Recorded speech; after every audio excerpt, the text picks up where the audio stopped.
what's his idea? You heard. It's a television show designed to give us penetration and peak reaction. Don't you ever listen? Sounds great, Vince. Great, doesn't it, man? But what is his idea for the show? I don't see why you have to be so damned negative. The only things you ever come up with are lousy ideas like treasure hunts. Hello, listening people. Hello. Hello, Bartek. It's me, your fellow co-host Ryan, and I'm going to ask you, how are you doing? Yeah, I know who you are. You didn't have to tell me that. I'm Bartek. I'm doing well. Are you doing well? Are you doing well? Sorry, musical number was about to kick in. What the fuck are you doing? I was feeling very musical, and then I realized... Do we get demonetized if I swear that early in the episode? Oh, we too late. Oh, shit. Too late. You fucked it. You ruined it. You cunt. Shit. You dirty dog. I was going to say cunt, but then you did. I got you. I'm more Australian than you. I got there first. That's why we're called Spit and Polish, because likingly we were always spitting, and one of us is more Australian than the other Australian Polish boy. I am a self-described fake Australian. My English is my first and only language, while English is your second language and technically more prominent. Yeah, one. my primary and second. yeah, it's your primary in the fact that you use it the most, but it was the second one you learned. That's literally yes. That's facts, and we are a fact-based podcast. The Polish word for fact is fucked. Is it? Yeah, F-A-K-T, fucked. AKT. That makes sense. Makes sense. I'll allow it. Poland, you're off the hook this time, but if I hear about Ubi Grubi Kwanzaa, whatever the fuck that was, I can't even remember what that was anymore. There was a Big Fat Liar. Big Fat Liar, and it was in Polish, it was... Well, I mean, I didn't check the official title, but I translated the words to Duży Gruby Kłamców. Yeah, Ubi Grubi Kwanzaa. Yeah. I've always left it. Does that annoy you ever? No, not at all. I'm touched by the fact that something from the very first episode is still prominent. It's in my brain. Yeah. But we are here to talk about a movie that came recommended. Our show is Pictures Powwow, in which we do that. We get a movie that comes recommended, whether it's from yourself, Bartek, from me, or from a listening person. Last episode, we had our fellow podcasters, the Contrarians, on, and Julio, one of the hosts over there, recommended a movie. He wanted us to come onto their show to do it, but you had already put your foot down on what movie you want to do on their show one day. Keep an eye on that space. So Julio said, fine, you've twisted my arm and my nipples. You will have to do it on your podcast, and I'll just have to listen to it and cry in the corner if you don't like it. What movie was recommended? What are we talking about? We are talking about a film from 1967, titled How to Succeed at Business Without Really Trying. Yes. So, people, it's a musical from the 60s. See it for yourself. If you haven't seen it already, I don't know if there's a way to... there's spoilers, I guess. He proceeds to succeed at business without really trying. Spoiler. To be fair, he does try quite a bit. Well, he tries to do other things very, very much. So he tries. Yeah, romance. He kind of tries.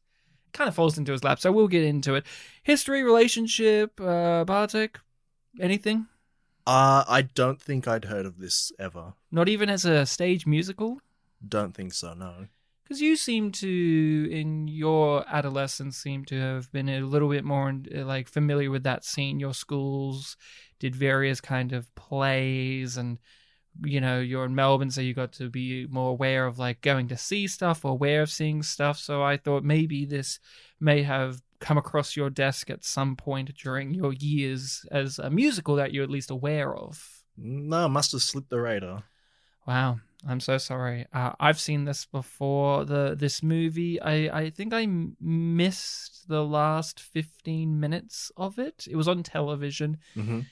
There was ad breaks and whatever, and I thought it was a very fun movie. I like the premise. I like the pitch of it. But it's been so long since I've watched it. I only kind of remember the bare basics. I remembered some characters, the premise of the movie, where this guy goes from window cleaner to basically the president of the chairman of the company. That was kind of obvious. And I remembered it was a musical. But the thing that was the major gray area for me was I could not remember a single musical number from this movie, from this musical. Even with some musicals that I don't like or ones I haven't even seen, I could tell you like what the song is from that. This one, I couldn't tell you what the song is from this. I haven't seen any production of this live as a stage musical. I wouldn't object to it. I really remember there was the bit in the movie where he encounters somebody else with the book, and I remember that being a clever little twist, because I was thinking, when is that going to happen? And I thought, oh, they're not going to do it, and then they did it, and it was really fun. And I like some of the actors involved. The lead actor, who recently passed away, was one of the main bosses and characters in the television series Mad Men, which I've recently finished watching through for the first time, and he was one of my favorite characters in Mad Men, and very different to how he is here. Although in his one of his last episodes, he did get a musical number. They held off, and then in the last one of the last ones, he gets a big musical number, and it's one of the most like, whoa, what the fuck was this moments in because Mad Men is like a show that could be really weird sometimes, and that was an example of it being weird. But for those people who knew who this actor was, you're sitting there going, when's he gonna sing and dance? And then he did, and they waited till season 7. Yeah, I've never seen Mad Men, so I didn't realize it was the type of show that would do something weird like that. Yeah, there are episodes where this isn't the one, but there's a great episode where the office is stressed and whatever. So, and this is a real thing that happened back in the day. They hired this doctor, chemist guy to just inject them with a shitload of drugs so that they could work better. And this whole episode was just like Don Draper and the whole entire office just off their tits on drugs. And Kenny Cosgrove, who's the lead guy in L.A. Noire, the video game, he does a full tap dance musical number in front of John Hamm as Don Draper, and John Hamm has the best like straight man expression of all time. He just looks bewildered at what's happening in front of him right now as this guy is giving a full tap dance number in front of his fucking face. So it's a show that could get weird. So do you recommend Mad Men? It'd actually be an interesting companion piece with this, because it does deal with the world of business and advertising. So sure, I recommend it. So what did you think of this film? Your first time viewing, your first piece of... you had no knowledge of anything that was going to happen in this, even once it started to unfold? I don't think I did, no. It definitely, being a musical, which is a type of thing that isn't too complex on story beats. Like, you made a little joke earlier about, like, ooh, don't want to spoil the film. I feel like with a lot of musicals, even if you like walk in knowing every single plot beat, it's more about the execution and like the style and the rhythm and stuff like that. So no, I didn't really know anything walking in. But listening to what you were saying just there about a whole slew of topics like the songs and what the main thing is, waiting for the book thing to happen, I think I did have similar experiences. Overall, I liked it. But there were just a few areas where I was thinking like, oh, I wish we could have had a bit more of this, or, I wish this could be a little bit more exciting or something like that. Yeah. It's a lot of mixed feelings. How about you, Ryan? Well, you made a comment at the end of the last episode where you said, oh, it's a 60s musical, Ryan. And you said in this tone, like, I'm not going to like that, even though I don't think I really said that I don't like 60s musicals. It's more the 60s in general That's fair, yeah. blind on. But... boy, did those words ring true when I watched this, because I didn't hate. I felt absolutely nothing from any of the songs. I'm sorry, Julio, you're a big musical guy. I like musicals too. This is one of those musicals, stage musicals, Europe. This came from musicals in which it is people sing songs. Are the songs particularly striking? No, but they're singing them because it's a musical. Yeah. I liked everything outside of the actual musical sequences. The dancing's great. The dancing and the visuals are great. It's the songs themselves. I couldn't tell you a single one right now. Groundhogs. That's the one I could tell you about. Because it's in my brain. I'm like remembering the visuals of it, but I couldn't tell you how it was sang. Even myself, I could probably name a few of them, but there were others where I can like point out that they exist, but not the name. Like the secretary is not a toy. Yep. I've even forgotten the name of the one that gets sung twice. Yeah.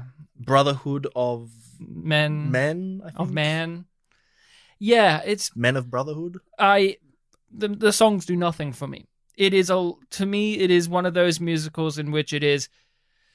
They could have a song about anything. Hello, I'm working in the mailroom and I do mail. Da, da, da. And it just fills out space for the story to continue and the movie to happen. And if you stripped away the music and made this just a madcap 60s farce, I don't think much is lost because the movie is that outside of the musical numbers. And I think I know the musical fans are ripping their hair out. I'm sorry. I don't hate them. There was no song I rolled my eyes at going, oh, this fucking sucks. It was just more, okay. All right, here we go. It's a musical number. It reminded me of, there were some moments like that in Oliver when we did that movie where it was like, but that had more memorable songs, of course. But there also more in general. But that musical, isn't for me as much, but I would say there was plenty of songs. But there were some songs in that movie that I was just like, it's a musical. We have to have a song. Yeah, definitely for me. Like, in general, I tend to... Well, I don't want to say I like them more than you do or anything like that, but generally I do gravitate towards them a bit more, I think. And with this one, like, obviously there were a lot of songs in this that had, like, very interesting choreography, like a lot of interesting dancing. But then there were some that were just really subdued. And short. Like the second song in the mailroom where it was just like two guys standing next to each other and they were doing like recurring moves and things like that. But it was very conversational. And then the Rosemary's song when they're on the stairs, it's just one shot. See, I was fine with that one because it was more an emphasis on her physical performance and voice. And that's like one of the ones, like, because they do repeat that song. Or at least the emphasis on what she's saying in that song a couple of times. But like that one I was fine with because also in musicals you do just have... You do tend to have one of those. The powerhouse song, especially from the female who's just, it's just stationary. And that was fine. Yeah, song from the heart. Yeah, and and I understood what the message of it was. I'm like, okay, this is a song. You make this into a song, not so much the secretaries are taking their shoes off. I mean, that was fine. I don't know. It was a song. I liked that one, but I kept waiting for like the song to start on that. I'm like, oh no, it's just a little soundscapey looking thing. Yeah, there was a couple of times I'm like, oh, the song's over now. Oh wait, no, it's still going. Especially because we'd only had like one song at that point. So I was like, oh, here's the second song. Oh, they're really setting this up for a long time. Oh, it's over. Which song was it where one of the manager guys, I'm forgetting which one, there's so many of them, basically is just like to all the other men, he says like, don't you do this, blah, blah, blah. And they're like, okay. And then once he leaves, they freeze and then they start tiptoeing and singing. And you're like, oh, it's getting into a musical number. And then the camera pans away and the music kind of stops and then it starts going to somewhere elsewhere. And it just kind of travels around. Yeah, that one, I think that one was A Secretary Is Not a Toy. Oh, okay. And then it was like he was singing the words and then, he left and it kind of stopped and then they were starting it up and then like the full number began. So it was like, yeah. So you sound a little bit in agreement with me where the musical song, like the actual songs, left you feeling a bit cold. Yeah, that's the element that I kind of wanted a bit more from. Like that one is generally fine. It's a full-length song that you go through a bunch of sets, bunch of choreography. I like the three guys, like with their backs turned, like doing the squatting or whatever it's called. Yeah. That one I generally like. But then there were just other ones where, like you said, there wasn't as much going on. The one with the Rosemary singing from the heart. Like, again, the point was good there, but it was, one still shot the whole time. So it was like... But then sometimes they could be really elaborate with great environments and really creative uses of space, like the song in the gentleman's bathroom where they have all those mirrors and they're grabbing their jackets and then coming back. That was like, oh, this is an interesting space to have a musical number, and they're really taking advantage of this. But then there are some where it's like they're standing out front of an elevator and the elevator door opens and then the song ends. What was that? It's Been a Long Day or something? Yeah, whichever one it was where he's blackmailing them. The nephew. He's blackmailing them and they're like, the reprise, blackmail in the air. Yeah, it was like the reprise of the song that was just sung by three other characters. Yeah. But that's my big negative. I love the movie otherwise. I love the characters. I love the sense of humor. Again, I think the premise is really clever and it explores it really well. I love the ending of the movie. I got a good laugh from the ending. I love our performers. They're all doing a marvelous job. I love the color palette of the movie. I love how absolutely unabashedly 60s it is, and satirical and also capitalist. And I love almost everything about the movie except for one of the key components, which is what genre it is, which is musical. I would just watch this as a normal film. I don't know. It didn't really service that function for myself. But that's the thing too. There aren't that many musical numbers, yet there are. And yet they cut some, I read. There's really? like songs they cut because they didn't have enough time. I'm like, oh, really? Because seems like you wanted to cut a few more, buddy. Yeah, not only were there not all that many, but there are sections of the film where there's like long gaps between them. Mm-hmm. Like again, when what we thought was going to be the second song, where like the secretaries were like making sounds with all their makeup and stuff, like it had been a little while since that first song, which sort of started the movie, and then the next one was I'm not even going to guess what it was. It's probably the Secretary's Not a Toy one, but a lot of things happened between the two songs there, and even other points in the movie, there's, large gaps. Yeah, I wanted the book to have a musical number. Yeah, I wanted the guy who does the voiceover for the book to be involved in songs, and he wasn't. Yeah, I haven't vocalized this yet, but I also really love the premise of, like, he just buys the book, you've got the narrator, like, reading the things out, and I was like, oh, the whole movie's going to be, him doing what the book is suggesting, and it's going to be like, that's going to be the structure of the film. And I was actually a little bit bummed out at points where it had been a while since we heard from the book, and it was like, oh, are we just abandoning the premise? Well, in all fairness, he was doing what the book told him, but it takes a while to get to them because there are all these people obstructing him or himself or the romance, and so that was okay. In retrospect, yeah, the escalation of like the effort it needs to put out. Like specifically, I'm thinking of the point where he'd gotten the second job after the mailroom, and like he had to the junior executive, and he had to get an office. And he had to get an outside person to help him, progress. I think was the narrator's words. Yeah, it's like someone unexpected is gonna be the next key to your success. Yes, and that one like took a little while. I think we went through even like 2 songs before that happened. That's okay. And also, when he comes across someone who also has the book, like I was like, rubbing my hands like, this is great. Did you guess that before it was revealed? When the character, he's had some either line or look where like he was like, I know what you're doing. I was like, oh, he has the book. And I was really hoping that character would actually be around a little bit longer, because I know. Yeah, that was one of my really big disappointments. Like, oh, there was so much potential there, like a rival who's like a more experienced version of you. And I did like that character's ending because it was funny. It was unexpected. I forgot what I remembered, and this is like a Mandela effect, or like maybe this is in the stage. I don't know.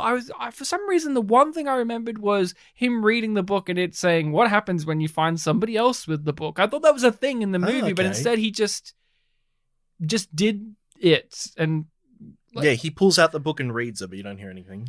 No, not for him, but I was expecting like our main character to figure out that he had the book, and then he had to read the book to figure out what happens when somebody else has the book. But instead he just figures out, like, I can't remember, did he even find out the guy had the book? No, he didn't. Yeah, that's like one of those things. I forget. It's very creative, very clever that they came up with that. But I think you could see, if this was a musical, you could have time to explore that. Yeah, and there was also, I only thought of this right now, but like the potential of later on he reads that if you're in this specific job, you're kind of fucked. That character was in that specific job, so there could have been some play. On that fact going on. I didn't even think of that until just now. Yeah, it's a thinker. Can I guess your favorite character? I don't think I picked one, so go ahead. Is it Bigley, the boss? It might be Bigley, actually. It has to be. That's a you-type character. Yeah, now that's that who you would want to play. Yeah, they'd be fun to play, wouldn't he? Especially in his golf outfit.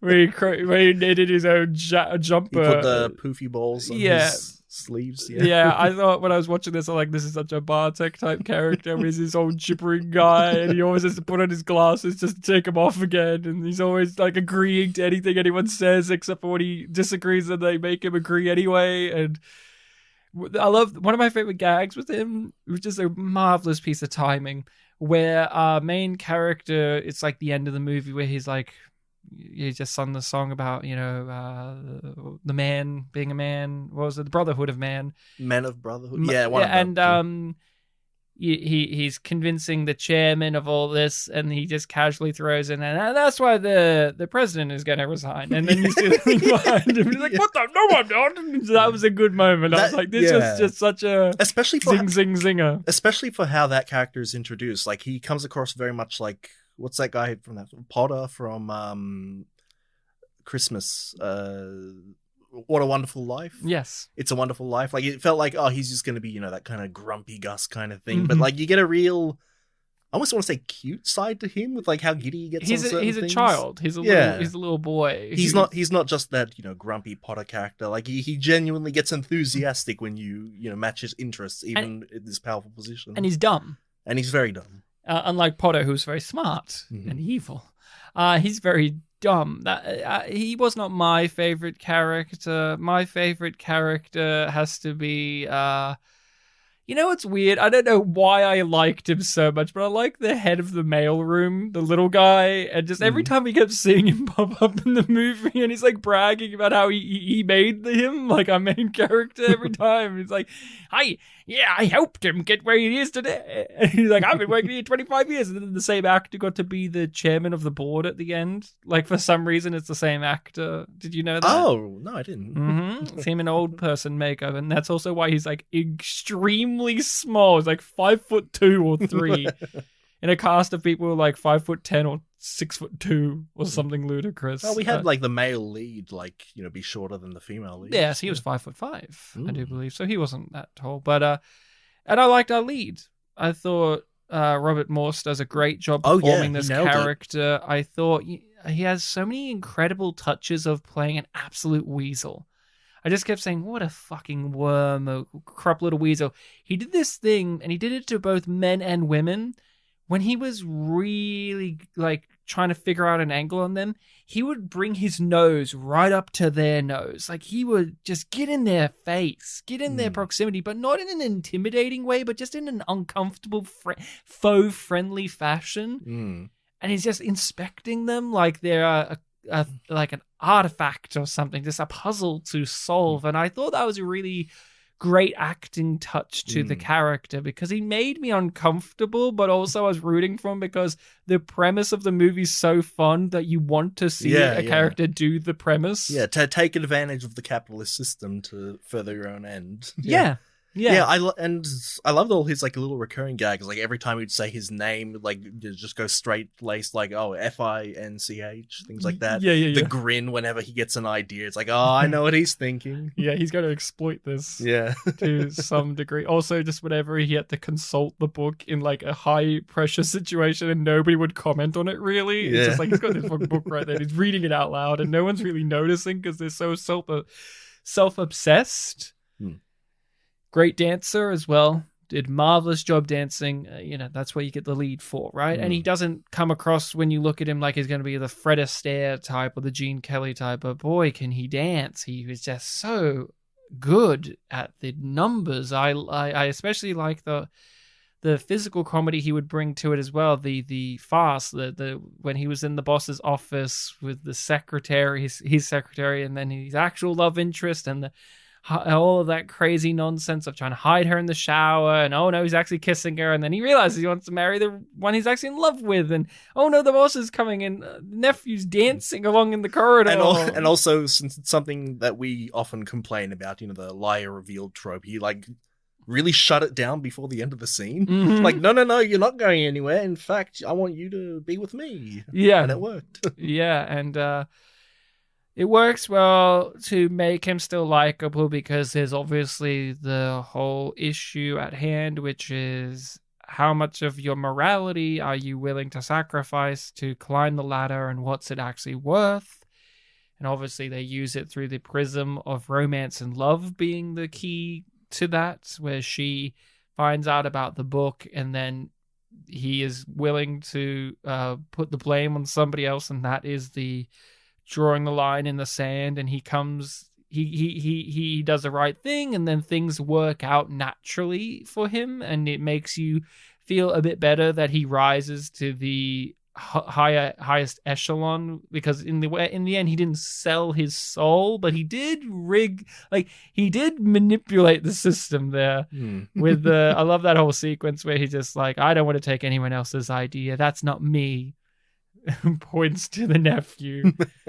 And then who was the person who put that bubble-headed woman on the TV, and then everybody does the same thing to the boss. Like, I didn't do it, that wasn't me. And then admitting to what ideas he did have, like, yeah, I did come up with this. And then the chairman nodding along going, it was a good idea. It's just this acknowledgement, because they're both the same dude, both window washers who somehow climbed up to the top.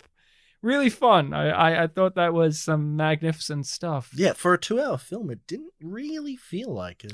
No, it flew by relatively nicely, even though I kind of tuned out for songs, which again is the big negative. I can't think of any other glaring things for me. What about you? This is your first time viewing it. Were there any other kind of things holding you back here? Because, to begin with, you seem like it was, good as mixed bag.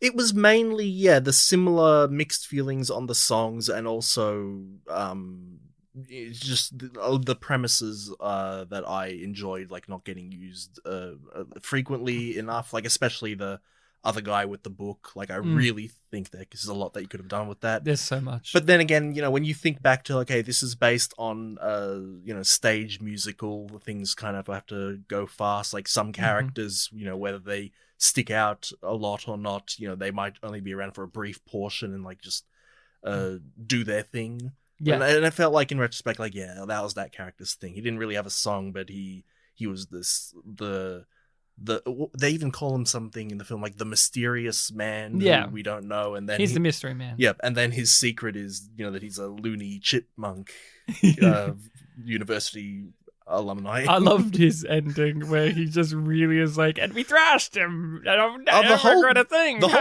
whole build up to our main character goes to the place, he gets the ridiculous hat, and it's like, what is going on here? And it says like reunion or whatever. Like it's not going to be like a kinky thing like that. No. It's just like a silly chipmunk. And then it's like, oh, he's a rival college. As soon as the words came up, it's like, oh. And I think at that point, like, he does the big smile like he does at the end of the film, and I just burst out laughing. Because it's like, oh, I know where this is going. And it went marvelously. Because he did the chant to the boss. I thought a really clever sequence of events that made me smile, and I thought was really well done, was when he reads the book in terms of what happens when he gets a secretary, and the dumber the secretary and the less good they are at being it, that means the higher ranked the person is guarding them and protecting them, and he immediately figures out who it must be.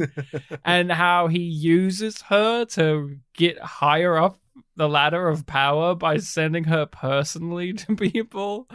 And just them making out with her, and then the guillotine that would fall, and then now they're in Venezuela, and now I'm here. The Venezuela. Gone. That was this film's version of like the Detroit gag from a Kentucky Fried Film movie. Yes.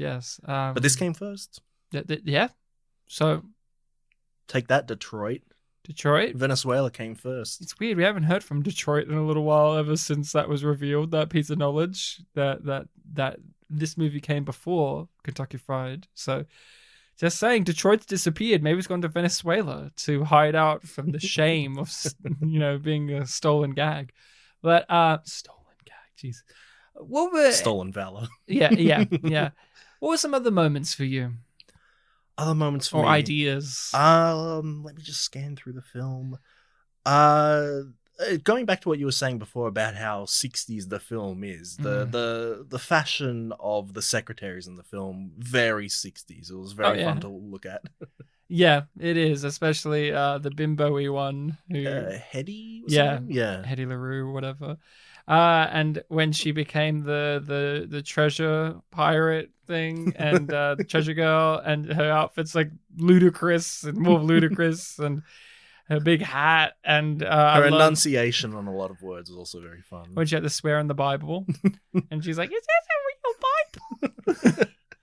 wasn't told about that. It's just and the slow realization that the boss really screwed things up. Yeah. For this. Yeah, that's why you don't do improv. Because it fucks everything up. You don't go off book. I thought one of the moments that I enjoyed was when the nephew character, when he was at the party and everybody's coming around, and then he's like, what's happening? No, in fact, don't tell me. Or, he plugs his ears, and then as soon as he undoes them, somebody tells him, he's like, he's just forever in pain, and he was just forever an asshole. It's very much a fun character to give comeuppance to. Like when he got his promotion, and then it was revealed that the guy who gave him the job, got an even better one. He was like complaining while being carried off. Like, no. Yeah. I also appreciated when our main guy had to reject the promotion because he's being noble, and this guy deserves it more. And the whole phone call exchange there where the guy's repeating what he's saying, but the guy on the phone can hear what's being said, but he's just goes on and on and on and on. Yeah, comedy stuff like that is what really plays well into the movie. And for a adaptation of a musical, a stage musical, it does a really great job of that, where there's lots of stuff that's very theatery. Obviously, the performances are very arched, but that's okay because the cotton candy aesthetic of the movie and the era that it's from allows for that suspension of disbelief, because there are some times when you watch a thing where you go, this is too much of a play or too much of a stage musical just filmed or whatever. But here, because of the aesthetic and the type of comedy, as well as just, again, have to nail it down, the idea is just such a good idea. Yeah. You don't give a shit and you like it, you buy into it. And so having the lead performer from the Broadway musical be in the movie, he does a great job. He has screen presence. He knows the role very well. He knows what to do with it. So that helps sell you on it as well. But again, it's just one of those ones where you hear the idea and you go, oh, I'd watch that. Oh, you didn't know that when you went in to watch it. But if somebody told you, that probably would have made you pretty excited to sit down and watch it, right? If I said to you at some point, oh, there's this movie called this, and it's about this idea of this schmuck who gets a book that teaches him how to succeed in business, and like within the matter of a day, he climbs up like half the rung of There's power. a scene where he's like, man, I don't know where I'm going. It's like, 2 days in, you've achieved what people have been setting out to do their entire adult lives. Or when he's leaving the junior executive office, he's like, I've had some of the best minutes of my life here. Yeah, I kept thinking about that line. I'm like, that is the appropriate measurement of time, yeah. Because he's barely been there. It's so angry with him. Oh, man. Yeah, I remember what you were saying there about, accepting it because it is, musical based. Like the very first scene where our two leads, the male and female lead, meet each other. At first I was thinking like, oh, this is a bit contrived, but then I remember like, wait, this is a musical. This is totally fine. I shouldn't be worrying about that. Yeah, don't worry. Yeah, obviously there are some things that you raise your eyebrows at from a modern day lens. What? Where you go, women, they don't get it real good, but whatever. Yeah, what's that about them not being a toy? Yeah. Like, not? And will they get in the elevator or won't they? Gee whiz, women can't make up their mind. Roll my eyes, oh brother. Yeah, and also... And they do things with their hair in the office, like crazy things. Yeah. Also, Hetty, how she has that, really pronounced bum? Yeah, and she wiggles it. Don't you want to, like, smack it? Not only that, grab. Grab and smack. Maybe bite. Who knows? At one point they mentioned pinching, but we never saw pinching. I'll do the pinching if you want. It could be you, and then you can get fired from the boss. You could just walk up and go, it was me. And then he's like, you're fired. Because he was like... I didn't think about firing, I guess. Yeah, you don't want to sacrifice yourself, do you? You know what? You don't want to be a proud pincher. I think we need to, take a stand. Okay, everyone listening, I think you should treat women with respect. I think we just learnt that for the first time here, and I just want to take credit for that. Treat women with respect. And Bartek. My wife came in to say thank you, so Bartek. we've got a woman in the room. She wants to say something. Thank you, Bartek. Oh, you're welcome. Thank you, Bartek, for standing up for women's You're rights. welcome, and you look very lovely. Now, don't pinch my wife's bum. My word. That's her worth. That's her worth. Thank you. Special guest appearance by my wife Rachel, who just could not handle Bartek's amazing wokeism. There, you gone woke, Bartek. So that's what she is, your wife? I think. Yeah, she's my wife. I think that she is her and she's your boss. Husband's Rachel. Yeah, okay. Yeah, husband's Rachel, sure. She's your boss. And my wife. The power dynamic in this podcast is myself, Rachel, who's rarely ever on, and then you. No, sorry. Myself, my wife, Rachel, the listening people, the mean YouTube commenters, and then you. Oh, that's okay. That's okay. As a self-proclaimed masochist, that's fine. That's it. Guys, self-proclaimed masochist, and he knows a lot about yiffing. And he's single? Come on, everybody. Get on the Bartek train. I know the word. He is, yeah, sure. Yeah, and you know what it is. It's sex with furries, right? Yes. Said so innocently. I know the word. It's sex with furries, right? But I'm trying to think if there's much else I want to say about this one. I don't have too much. It's a movie I really enjoy. It's just one of those things where, okay, can you think of another thing like this for you, whether it be video game or movie, in which you thoroughly enjoyed it, even though one of the core conceits of it, such as a genre, just didn't land for you, but you like it in spite of that? Like, I like this movie in spite of the music. I'll never listen to a single song of this again, but I'll happily watch the movie again, and I would usually see it on stage to see the dance and the production design and all that stuff live, but I don't give a shit about it being as a musical, which is really something that, if this was any other movie and we sat here saying like, oh, I like Mad Max, but I fucking don't like its dystopian elements, you can't like Mad Max. The romance was really good, but I don't know what that Jason Voorhees guy, served. The sex scenes were really good, but I don't know what that Jason guy did. Like, why was he there? And my favorite scene was the guy when he ate enchiladas and he needed to go to the toilet real bad in one of those Friday the 13th movies. But what was this Jason guy all about? See, I love camp movies, like camping trip movies. Yep. But I really don't like this hockey mask guy just walking around interrupting such a wholesome time. But is there anything like that for you that you can manifest in your brain? Oh, I don't want to limit it to just movies because, yeah, I don't... This is the biggest culprit of it I can think of, where I go, I knew this walking in, being like, the musical numbers meant nothing. I wish I walked in having that question already be asked so I could have an answer, but putting on the spot... tough. Yeah, I don't know. Yeah, I can't. People, if you have something like that for yourself, let us know. We'll come back. We'll come back next week with a proper answer. Hear that, everybody?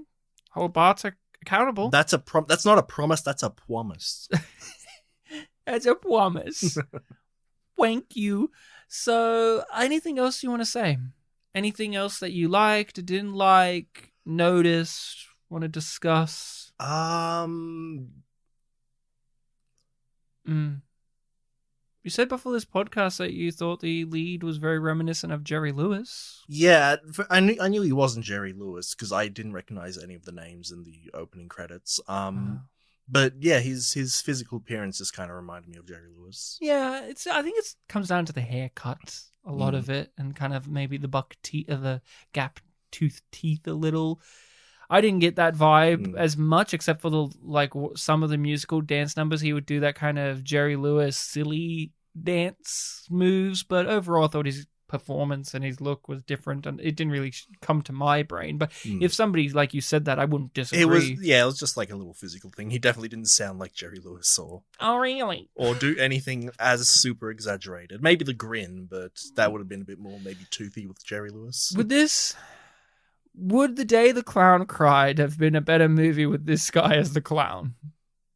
I'd have to see The Day the Clown Cried. Oh, hear that, Jerry Lewis estate? Bartek needs to see the movie to make a proper statement about that. So next week, Bartek's recommendation will be The Day the Clown Cried, given to us by the Jerry Lewis family estate. Well, I mean, my next pick has to be non-Hollywood, so... I feel like that's very non-Hollywood at this point. I don't know enough about that movie. That wasn't made by a real studio, was it? That was like an independently done movie. That can't have been made by like MGM. I can't imagine they would make that and then let it be shelved like that for like 100 years. Yeah, that's the impression I got, that it was, because it's always associated to Jerry Lewis. Like, yeah, he has it like in a vault, and he's shown it to a couple of people, including people from The Simpsons for some fucking reason. I'm pretty sure like Harry Shearer or somebody from The Simpsons has seen it. I think there was like some.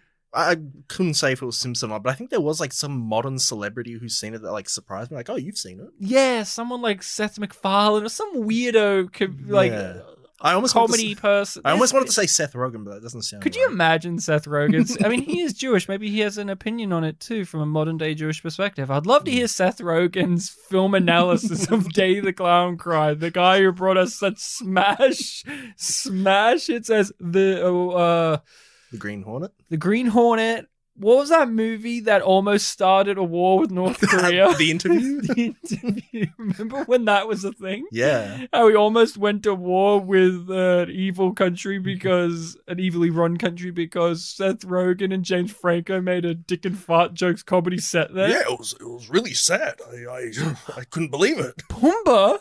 Did you enter the studio? I am Pumbaa. Yeah, I'm Pumbaa. I'm Pumbaa. Yeah, Day the Clown Cried. It made me cry. I've always been a bit of a clown. And now he plays Santa Claus. Did you know that? Seth Rogen made He plays Saint Nicholas? He made an animated, like stop motion animated show that everybody hates. Oh. In which he plays Santa Claus, and Sarah Silverman plays an elf who wants to become the new Santa because it's very sexist that there hasn't been a female Santa, and everybody hates the show because it's poorly written. And it's very bad, apparently. And he should stick to Hanukkah. Well, there was that comment, actually. One really? of the controversial statements was people very upset that a Jewish, like an open Jew, was playing Santa, and he had a whole statement about it. And there's a whole back and forth. I'm not going to go over it too much because that's not this movie. Would you recommend? I would. I mean, like you said, it's got a very fun premise, and it follows through on that, even though there are a few points where I feel like, could have improved. In general, like, it hits all the beats you want. I'm not surprised Julio loves this. One of his favorite musicals is Dirty Rotten Scoundrels, the musical, which is very reminiscent to this. I haven't even heard of that. It's an adaptation of the movie. Interesting. And Julio had not seen the movie until recently, but loves the musical. So does the musical have a film adaptation, or did you see it? No. He I don't know what Julio's background is, but the soundtrack's on the usual places you can listen to. John Lithgow is the Michael Caine role. So he's good casting. I'll tell you that. Like, there are good musical numbers in that, but it's the type of musical that is. I can see this being something that you listen to along with it as well. But I can see why he likes this. I like this movie. I like the movie. The song's not my thing, but I will love it in spite of that anyway. Bartek, it is your time to recommend a film that we'll be covering on the next one. My time? It's your time, unless my wife storms into the studio and says, "It's actually my time, you weak man," and then she steps on you and you never come back.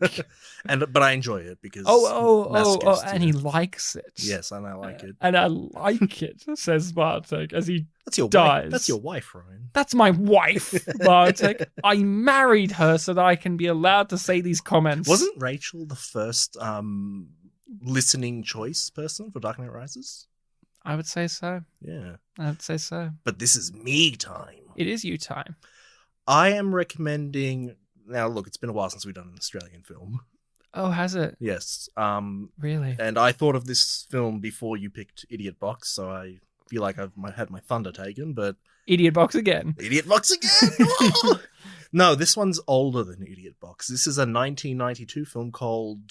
I don't think anyone's heard of it. It's got some crow guy. It's called Romper Stomper. I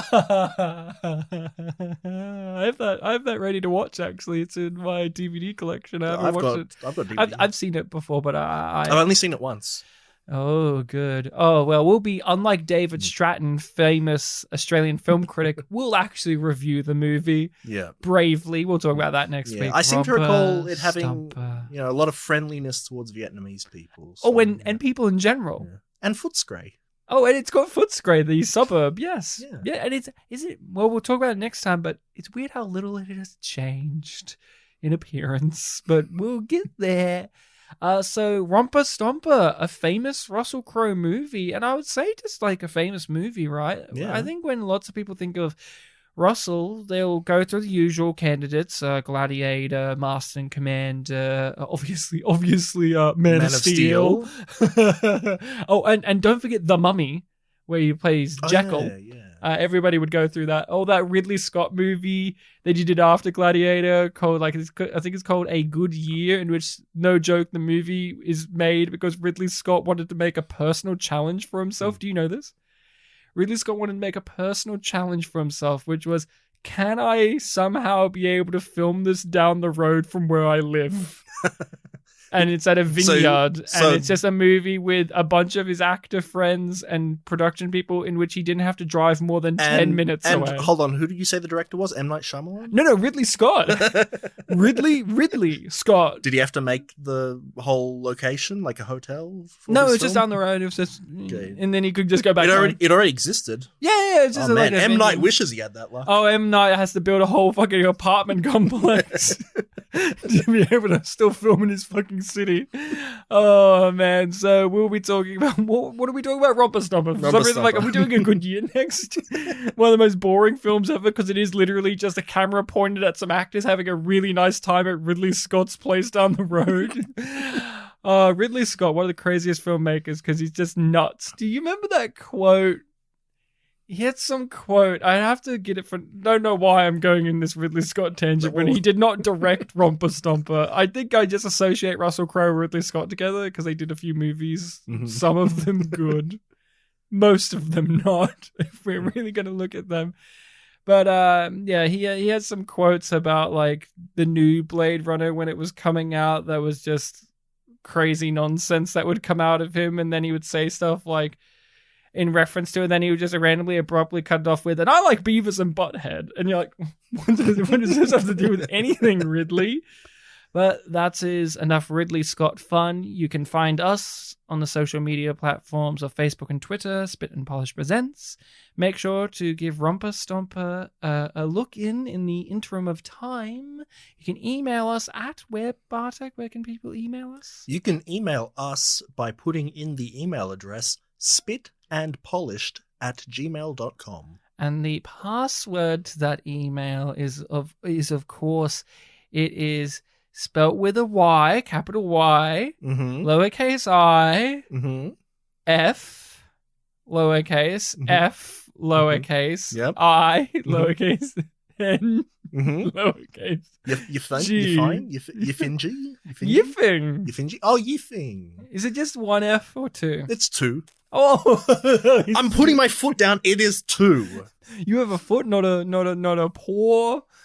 Down, not a lobster claw, or a hoof, or a claw, or a paw, or some kind of flipper.